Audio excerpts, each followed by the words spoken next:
जे काही तुमच्या डोक्यात येतं त्या सगळ्यावर मनन करण्याची गरज नसते. तुम्ही कसला विचार करता ते तपासून घ्या आणि तुमचे विचार जर देववचनाशी सुसंगत नसतील तर बायबल सांगतं ईश्वरी ज्ञानाविरुद्ध असलेलं सगळं काही पाडून टाकून ते ख्रिस्ताच्या अधीन करायला हवं. मला आश्चर्य वाटतं की अगदी चर्चमध्ये राहूनही माझ्या आयुष्याचा विचका झाला होता. मी देवावर प्रीती करायचे, माझा नव्याने जन्म झाला होता, मला माहित होतं मी मेले तर स्वर्गातच जाणार, पण तरीही मी सुखी नव्हते अजिबात. माझ्यात शांती नव्हती, आनंद नव्हता. ख्रिस्तात मी कोण आहे ते मला ठाऊक नव्हतं आणि विचारांवर मी संदेश ऐकलाच नव्हता, कधीच नाही. आणि बायबलमध्ये तर विचारांविषयी इतकं आढळतं. बघा बायबल तुम्ही, रोमकरास 12 एका वचनात असं म्हटलंय की आपल्या मनाच्या नवीकरणाद्वारेच आपल्या जीवनाचा कायापालट होणं शक्य आहे. देवासारखा विचार करायला शिका तुम्ही. खरंच तुमच्यापैकी किती जणांना वाटतं देवासारखा विचार करायला खूप मजल मारावी लागेल असं सांगा मला. म्हणूनच आज आपण इथे आहोत. मी 3 पुस्तकं लिहिली आहेत. मनावर एक चिंतनपर पुस्तकही मी लिहिलेलं आहे. माझं पुस्तक the battlefield of the mind चांगलंच लोकप्रिय ठरलं. मी पॉवर थॉट्स नावाचं पुस्तकही लिहिलंय, ज्यातून शिकायला मिळतं हेतुपूर्वक शक्तिशाली विचार कसे करायचे ते. तुम्ही आपल्या विचारातून सामर्थ्य मिळवू शकता किंवा स्वतःला कमकुवतही करू शकता विचारातून. म्हणूनच आज आपण या मालिकेतला 3रा भाग शिकणार आहोत आणि त्याचं शीर्षक आहे तुमच्या विचारांचा तुमच्या शारीरिक आणि भावनिक आरोग्यावर होणारा परिणाम. आता आपण पाहूया विचार आणि ताणतणाव. एक सांगू, तुम्ही विचारांद्वारे तणाव निर्माण करता. तुमच्या विचारांद्वारे. तुम्ही म्हणता नाही ते परिस्थितीने होतं. नाही, ते विचारांमुळे होतं, परिस्थितीविषयीच्या. आणि देवाने आपल्याला उत्तर दिलंय, सोपं उत्तर दिलंय. हे सगळ्या समस्यांवरचं सोपं उत्तर आहे आणि पुष्कळांना ते शिकायला संपूर्ण आयुष्य लागतं, हे लक्षात घ्या. तर पाहूया नीतिसूत्र अध्याय 3 वचन 5 ते 7. तू आपल्या अगदी मनापासून परमेश्वरावर भाव ठेव, अगदी मनापासून. आणि बघा, बरीचशी वचनं अशी आहेत ज्यात मनाचा समावेश करण्यात आलाय, पण कित्येकदा ते लक्षात येत नाही आपल्या. आता किती जण देवावर विश्वासही ठेवतात आणि सतत चिंताही करतात. बघा, ते अगदी मनापासून देवावर विश्वास नाही ठेवत.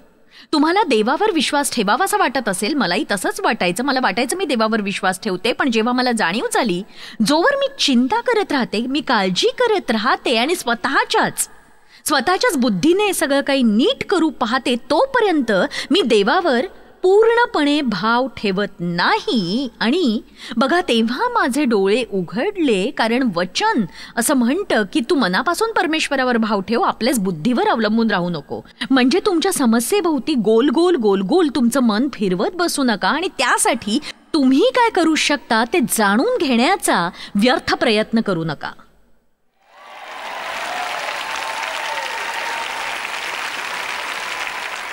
का देवा, का? कधी देवा, कधी? मला काही कळत नाहीये देवा, माझ्या बाबतीतच असं का घडतं? तुम्ही विश्वासाने देवाला विचारा, तू मला काही दाखवू इच्छित असशील तर दाखव. जर तुला इथे मला काही दाखवायचंय नसेल, दाखवायचंच तर नको दाखवूस, काही हरकत नाही. जेव्हा आपल्या जीवनात समस्या या येतात तेव्हा आपण प्रार्थना करायला हवी, देवावर विश्वास ठेवावा. प्रार्थना आणि विश्वास. आता हे बोलणं जेवढं सोपं आहे तेवढंच करणं खरंच कठीण आहे. देवने मला अनेक वर्ष सांगितलं की तू देवावर का अवलंबत नाहीस, सगळं काही देवावर सोपवून का देत नाहीस तू. बघा, माझी इच्छा होती पण मी ते करू शकत नव्हते, कारण तेव्हा मला या गोष्टी कळत नव्हत्या ज्या मी आता तुम्हाला शिकवतेय. आता काही लोकांसाठी या गोष्टी इतरांपेक्षा सोप्या आहेत, पण बहुसंख्य लोकांसाठी एक फार मोठं आव्हान आहे, हे तेवढंच खरं. आणि वचन पुढे असं म्हणतं की तू आपल्या अगदी मनापासून परमेश्वरावर भाव ठेव, आपल्याच बुद्धीवर अवलंबून राहू नको, तर तू आपल्या सर्व मार्गात त्याचा आदर कर, म्हणजे तो तुझा मार्गदर्शक होईल. तो तुझा मार्गदर्शक होईल. मार्गदर्शक. पुढचा भाग मला खूप आवडतो. तू आपल्याच दृष्टीने स्वतःला शहाणा समजू नको. बघा, आपण आपलं जीवन चालवण्या एवढे शहाणे नाही. मला तुमचा अपमान करायचा नाहीये, पण हे खरं आहे.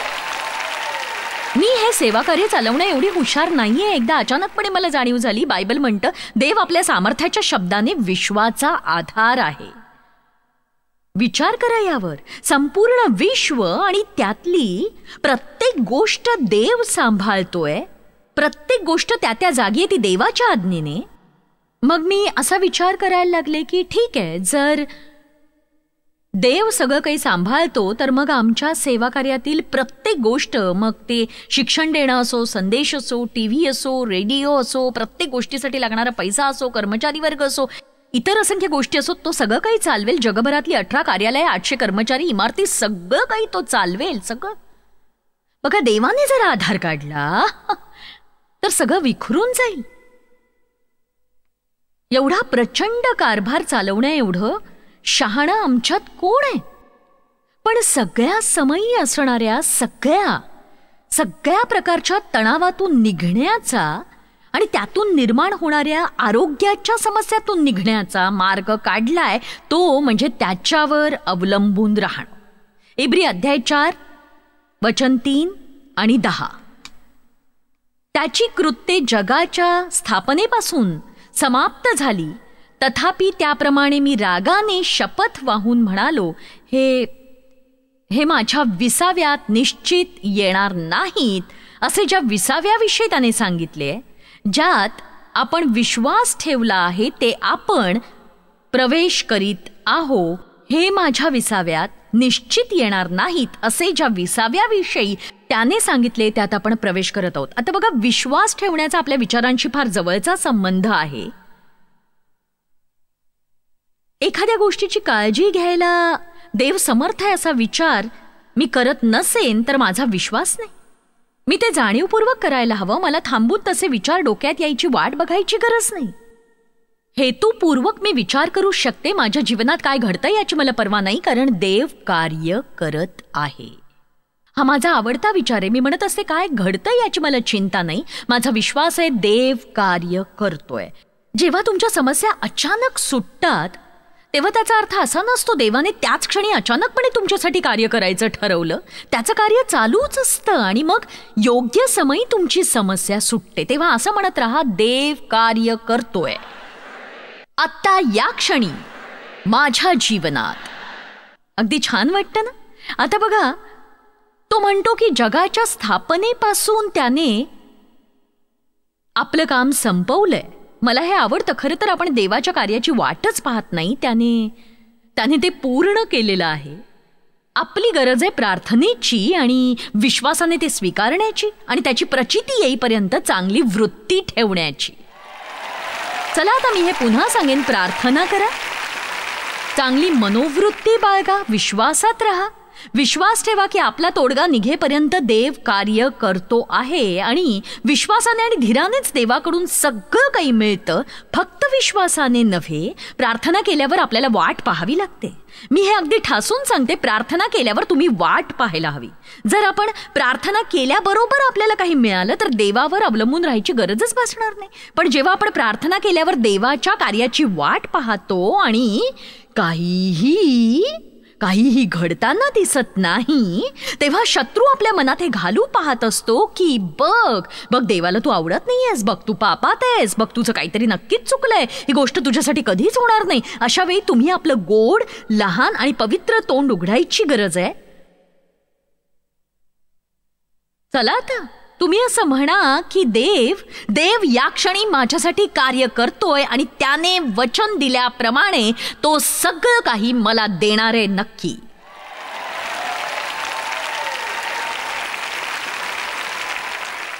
देवावर विश्वास ठेवल्यामुळे आपण त्याच्या 20व्यात प्रवेश करतो. पण 20वा म्हणजे कामापासून दूर राहणं नव्हे, तर काम चालू असताना शांत राहणं. कोणीतरी म्हटलं, जेव्हा तुम्ही शिकवता तेव्हा तुम्ही निश्चिंत दिसता. हो, मी असते, कारण मी कामात असते, पण कामात असताना मी 20व्यातही असतेच. माझ्या तोंडून निघणाऱ्या प्रत्येक शब्दासाठी मी देवावर विश्वास ठेवते. हो, मी तयारी करते आणि मी वचनाचा कसून अभ्यास करते. मी पुन्हा पुन्हा माझ्या विषयांची उजळणीही करते. पण मला खरोखर ठाऊक नसतं की माझ्या मुखातून पुढच्या क्षणी कुठला शब्द निघणार आहे. म्हणून मी देवावर विसंबून राहते. कृपेसाठी विश्वास ठेवते, लोकांनी यावं म्हणून विश्वास ठेवते, तारणासाठी विश्वास ठेवते, दानार्पणासाठी विश्वास ठेवते. प्रत्येक गोष्टीसाठी आम्ही विश्वास ठेवतो, म्हणून आम्ही निश्चिंत असतो. जर मी इथे उभी राहून तुम्ही काय म्हणाल म्हणून चिंता केली, कोणी आलं नाही तर काय अशी भीती बाळगली, मला निराशा आली तर काय झालं याची भीती बाळगली, याची भीती बाळगली, त्याची भीती बाळगली, तर माझी स्थिती दयनीय झाल्याशिवाय राहणार नाही. जेव्हा मी पहिल्यांदा संदेशासाठी उभी राहिले तेव्हा मी असुरक्षित होते. एखाद्याने जांभई दिली, घड्याळाकडे पाहिलं, चुळबुळ केली तर मला मरण यातना व्हायच्या. कारण सैतान मला सांगायचा, बघ तुझा संदेश त्यांना आवडला नाही. पण एक सांगू, मी बाह्य परिश्रम तर घेतच होते, पण माझ्या मनासाठीही मी परिश्रम घेत होते. ही फार मोठी समस्या नाहीये. तुम्हाला मनातून शांती असेल तर तुम्ही शारीरिक कष्ट कितीही घेऊ शकता, हे लक्षात घ्या. माझा मुद्दा लक्षात येतोय का तुमच्या? जर तुम्हाला मनाची शांती असेल तर तुम्ही रगड मेहनत घेऊ शकता आणि तरीही तुम्ही थकून जात नाही. आमेन.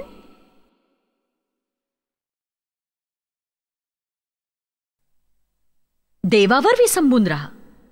मी हल्ली याचा विचार करत होते, जर तुम्ही देवाला एवढंच म्हणालात की प्रभू या परिस्थितीत काय करायचं ते मला कळत नाही, पण तुझी इच्छा असेल तर मला दाखव. प्रभू तू मला काही दाखवलं नाहीस तर मी देहाच्या कर्मात अडकून पडेन, कारण यातून मार्ग कसा काढायचा ते मला ठाऊक नाही अजिबात. मी तुझ्यावर विश्वास ठेवतो आणि तू कार्य करत असताना मला जीवनाचा आनंद लुटायचा आहे देवा. तुम्हाला खात्री वाटत नाही ना? मला कधी कधी वाटतं, जर मला विश्वासाची अशी एखादी छानशी कॅप्सूल तुम्हाला देता आली असती तर किती बरं झालं असतं.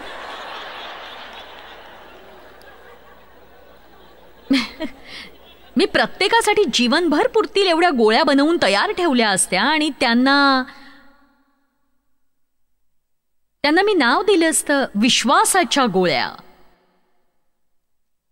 आणि त्यावर अशी नोंद केली असती, जितक्यांदा हव्या तितक्यांदा घ्या.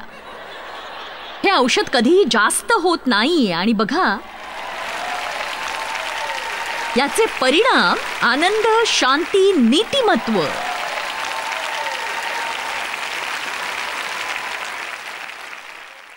आमेन. थोडा विश्वास ठेवा.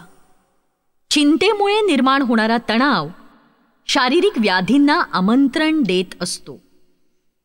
स्नायूंमधील तणाव, डोकेदुखी, श्वासोश्वासाचे विकार, हृदयाची धडधड वाढते, धमन्यांची जळजळ होते, पोटाचे विकार होतात, बद्धकोष्ठता, हगवण लागते, शुक्राणूंची कमतरता, अनियमित मासिक पाळी, निराशा, निद्रानाश वगैरे वगैरे. चिंता हा चुकीच्या विचारांचा परिणाम आहे. तुमच्या समस्या येण्याआधीच देवाला त्याविषयी ठाऊक असतं. तुम्हाला आश्चर्य वाटत असेल पण देवाला ते वाटत नाही. आणि देवाजवळ तुमचा तोडगा आधीच तयार असतो आणि तुम्हाला तो मिळेपर्यंत वाट पाहण्याची आणि स्वीकारण्याची तयारी ठेवायची असते. फक्त तेवढंच. आणि आज मी तुम्हाला एक स्पष्ट करू इच्छिते की माझ्यासारख्या चुका तुम्ही करू नका. वाट पाहत असताना दयनीय स्थितीत राहायचं आणि तोडगा मिळाल्यावर आनंदी व्हायचं असा प्रकार करू नका. हा मूर्खपणा आहे. कारण यामुळे या क्षणी तुम्हाला हवी असलेली गोष्ट मिळाली तरी त्याचा आनंद फार काळ टिकणार नाही आणि जीवनात दुसरं काही घडेल आणि मग पुन्हा तुम्ही त्याच चक्रात फसत जाल. हे लक्षात घ्या तुम्ही. मी खरं तेच सांगते की नाही? आणि एक सांगू का, जर देवाबरोबरच्या प्रवासात तुम्ही टिकून राहिलात तर तुम्ही बदलून जाल. जसजसं आयुष्य सरतं तसतसं तुम्ही शिकत जाता की ज्या गोष्टींसाठी आपण काहीच करू शकत नाही त्याविषयी चिंता करत राहणं हे व्यर्थ आहे. जोवर एखादा माणूस चिंता करून स्वतःला पिडणं थांबवत नाही तोवर त्याला एखादा संदेश देऊन बदलता येईल असं मला अजिबात वाटत नाही. असं नाही होत कारण त्यांना हे कळून येतं शेवटी की त्यांनी निरर्थक ते केलं. ते आरामखुर्चीत बसण्यासारखं असतं. ती दिवसभर हलत असते, तुम्हाला व्यस्त ठेवते, पण कुठेच घेऊन जात नाही ती तुम्हाला. तुम्ही काहीच प्रगती करत नाही. अयोग्य किंवा अभक्तीचे विचार तुमची ऊर्जा शोषून घेत असतात. आज आपण शिकणार आहोत ऊर्जा शोषून घेणारे आणि ऊर्जा निर्माण करणाऱ्या विचारांविषयी. कारण आपण सगळेजण थकलेले आहोत, दमलेले आहोत. आपण जर मी म्हटलं की आपलं रोजचं जीवन जगण्यासाठी लागणारी ऊर्जा तुमच्यापैकी किती लोकांकडे नसते तर किती हात वर जातील सांगा. अरे बाप रे. बघा, मला अशी शक्यता वाटते की या वयात सुद्धा मला तुमच्यातल्या 20ल्या 30ल्या 40 वर्षाच्या लोकांपेक्षा अधिक उत्साही वाटते. मी भाग्यवान आहे म्हणून ते नव्हे, तर आपली बरीचशी ऊर्जा ही आपल्याला आपल्या मनातून मिळत असते आणि आपल्या मनात जे काही चाललेलं असतं त्यामुळे गळून गेल्यासारखं वाटतं. आणि बघा, माझा नवरा इतका निरोगी येतो, आश्चर्यच वाटतं मला खरंच. नाही, मी हे चुकीच्या अर्थाने बोलत नाहीये, पण त्याला हल्लीच थोडासा सर्दीचा त्रास झाला होता आणि त्याला असं काही होणं ही सुद्धा एक दुर्मिळ गोष्ट आहे. म्हणजे मला असं म्हणायचं, मला व्हायरसची बाधा झाली की मी म्हणते ओ मला बरं वाटत नाहीये. तो म्हणतो गेल्या आठवड्यात मलाही 4 दिवस बरं वाटत नव्हतं. मी म्हणते मला का नाही सांगितलंस? अगं पण तू त्यासाठी काहीच करू शकली नसतीस, मग का सांगा. तर तो असं काही ना काही करत असतो. म्हणजे रात्रीच्या वेळी मला आरामात खुर्चीत बसायला आवडतं, पण देव तो सतत काहीतरी करत असतो, त्याला असं उत्साही वाटत असतो अगदी रात्री सुद्धा. पण आज सकाळी मला जाणवलं, आमच्या लग्नाला 48 वर्ष झाली आणि या काळात देवने 2दाच म्हटलं की त्याला कोणीतरी आवडत नाही. लोकांचा द्वेष करण्यात किंवा त्यांच्यावर रागवण्यात तुम्ही तुमची किती शक्ती वाया घालवली आहे सांगा मला. लोकांचा हेवा करण्यात किती शक्ती वाया घालवली आहे तुम्ही. तुमचे किती दिवस तुम्ही थकव्यात घालवले केवळ आदल्या रात्री चांगली झोप न झाल्यामुळे. कारण रात्रीच्या वेळी तुम्ही कुणावर तरी रागावून झोपता आणि त्यामुळे झोप उडून जाते तुमची.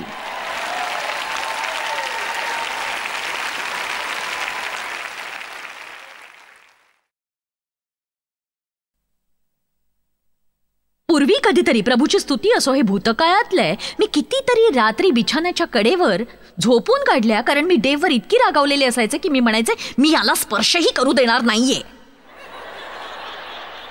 मी तुला स्पर्शही करू देणार नाहीये. चुंबन वगैरे तर तू घ्यायचंच नाहीस कारण माझं तुझ्याशी बिनसलेलं आहे, मी वेडीपिशी झाले. बोलू नकोस, आम्ही नाही, जा. कितीतरी रात्री मी कुडकुडत काढल्या आहेत कारण पांघरून तो सगळं ओढून घ्यायचा आणि मग मी कशाला मागू त्याच्याकडे माझ्यासाठी पांघरून. मी तुझ्याकडे काही मागणार नाहीये, काहीही नाही.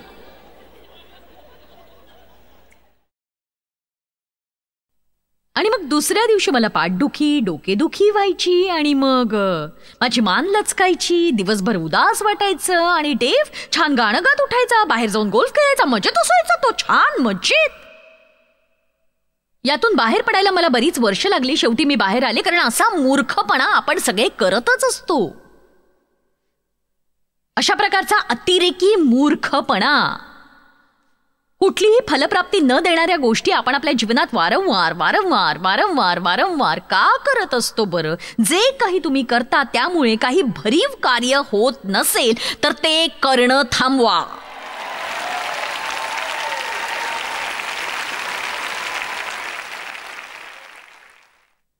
लोकांवर टीका करण्याची वृत्ती आपली शक्ती घालवू शकते.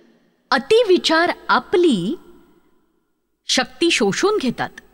प्रभूने एकदा म्हटलं की अतिविचार करणं ही तुझी समस्या आहे.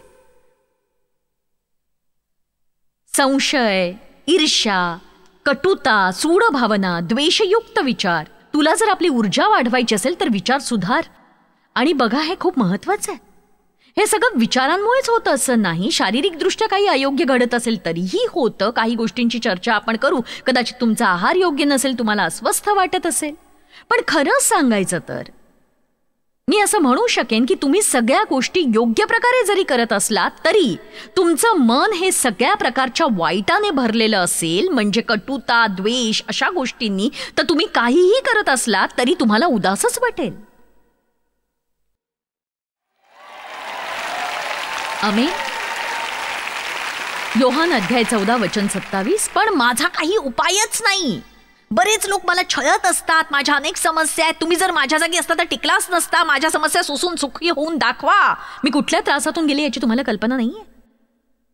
तुम्हाला खरंच काही माहित नसतं. तुम्ही फार वरवरच्या गोष्टी बघता. मी केवळ इथे पुलपीठावर आहे म्हणजे असं नाही माझ्या जीवनात सगळं काही सुरळीत चाललेलं आहे. आमेन. 3.5 महिन्यांपूर्वी माझी उजवी मांडी पूर्णपणे बदलण्यात आली. त्यांनी अर्धा भाग काढून टाकला, नवा भाग तिथे बसवला आणि आज मी इथे तुमच्या समोर उभी आहे.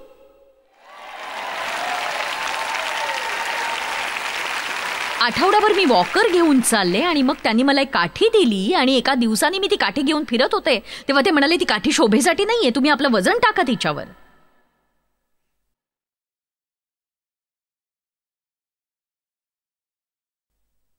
मला वाटतं मी लवकर बरी होण्याचं एक महत्वाचं कारण म्हणजे मला जे काही सांगण्यात आलं ते सगळं मी केलं. आणि दुसरी गोष्ट म्हणजे मी माझी वृत्ती चांगली राखली. त्या काळात मी खूप आनंदी राहिले, असत खेळत राहिले. हसण्यामुळेच मी लवकर बरी झाले. तुमच्या जीवनात जे घडतंय त्याबद्दल वाईट वृत्ती बाळगू नका. ज्या चांगल्या गोष्टी तुमच्या जीवनात घडतात त्याबद्दल देवाचे आभार माना, त्याच्यावर विश्वास ठेवा. मी तुम्हा शांती देऊन ठेवतो. योहान अध्याय 14 वचन 27. मी आपली शांती तुम्हास देतो. जर कोणी तुम्हाला मृत्यूपत्राद्वारे काही देतं तर ते त्यांच्या इच्छेने तुम्हाला दिलं जातं. प्रभू येशू म्हणाला, मी माझ्या इच्छेने तुम्हाला एक गोष्ट देऊन ठेवतो, ती आहे माझी शांती. जसे जग देते तसे मी तुम्हास देत नाही. तुमचे अंतःकरण अस्वस्थ अथवा भयभीत होऊ नये. तुम्ही बेचैन होणं थांबवा, गोंधळून जाणं थांबवा. तुम्ही घाबरून जाऊ नका, गांगरून जाऊ नका, भयकंपित होऊ नका, अस्थिर होऊ नका. माझ्यावर एक जबाबदारी आहे. देव म्हणतो, बघ मी तुला शांती दिलेली आहे. जर तुझ्या जीवनात ख्रिस्त असेल तर पवित्र आत्म्याचा तुझ्यात निवास राहील आणि पवित्र आत्म्याची सगळी फळं तुझ्या जीवनात दिसून येतीलच येतील. प्रीती, आनंद, शांती. लक्षात घ्या, माझ्यात शांती आहे. देवाने तुम्हाला शांती द्यावी म्हणून प्रार्थना करत राहायची गरज नाही, तर त्या शांतीचा उपयोग करायची सुबुद्धी मिळावी म्हणून प्रार्थना करा तुम्ही. मला वाटतं बऱ्याचदा आपण आपल्याला मिळालेल्याच गोष्टी पुन्हा देवाकडे अट्टहासाने मागत असतो. आणि मला फिलिप्पेकरास अध्याय 4 वचन 6-7 आवडतं. मी जवळपास रोजच या सुंदर वचनावर विचार करत असते. कशाविषयी चिंताक्रांत होऊ नका, तर सर्व गोष्टींविषयी प्रार्थना व विनंती करून आभार प्रदर्शनासह आपली मागणी देवाला कळवा, म्हणजे देवाने दिलेली शांती तुमचे अंतःकरण ख्रिस्तात राखील. मला स्तोत्रसंहिता 37 सुद्धा खूप आवडतं. पहिली काही वचनं त्यात म्हटलंय, अन्याय करणाऱ्यांचा हेवा करू नको, कारण ते गवताप्रमाणे लवकर कापले जातात. एकदा मी हे वचन वाचत असताना विचार केला, जगात जे काही चाललंय त्यामुळे आपण निराश व्हायची काय गरज आहे. आता माझं म्हणणं असं नाही की आपल्या कर्तव्यात आपण कुचराई करायला हवी किंवा नीतीने जगण्याची आपली जबाबदारी आपण झटकायला हवी, तर इतरांवर रागाने बेभान होण्यात आणि इतरांच्या गोष्टींमुळे निराश होण्यात मी माझा वेळ वाया घालवणार नाही. जे योग्य तेच मी करणार आणि तुतारीचा निनाद होईपर्यंत मी तयार असेन.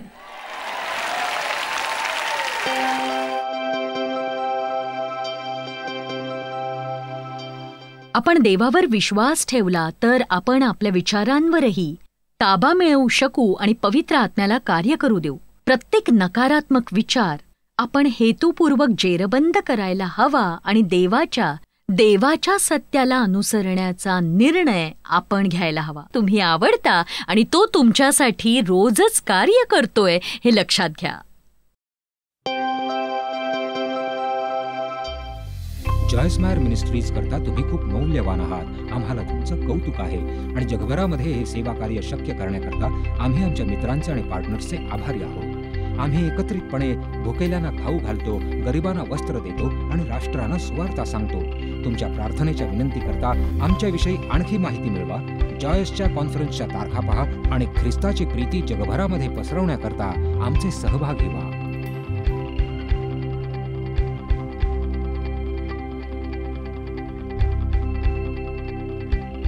याचा सर्व खर्च जॉयस्मायर मिनिस्ट्रीचे मित्र आणि भागीदार करत आहेत.